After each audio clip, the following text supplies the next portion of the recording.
আসসালামু আলাইকুম, কেমন আছেন সবাই? জুম্মা মোবারক সবাইকে। প্রত্যেক শুক্রবারের মতো আজকেও অনেক ফল ফ্রুটসের দোকান বসেছে, অনেক মানুষের সমাগম, অনেক মাছের দোকানও এসেছে। অনেক বড় বড় ইলিশ ছিল আজকে,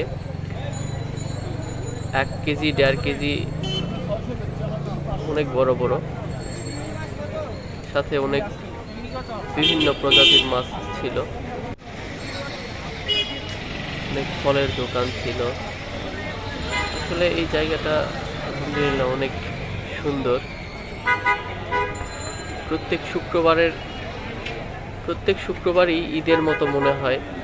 অনেক সবজি, মানে সব ধরনের ফ্রুটস এখানে পাওয়া যায়, সব ধরনের ফল পাওয়া যায়। দামও অবশ্য নাগালের মধ্যেই থাকে। এই জায়গাটা অনেক সুন্দর লাগে আমার। এটা হলো মোতালেব প্লাজা। এই যে লেখা আছে মোতালেব প্লাজা, এটা হলো সেকেন্ড গেট। সামনে বড় গেট আছে, সবচেয়ে বড় ঢাকা শহরের মধ্যে সার্ভিসিং সেন্টার। ভালো থাকবেন সবাই, আল্লাহ হাফেজ। পুরো ভিডিওটা দেখার জন্য ধন্যবাদ।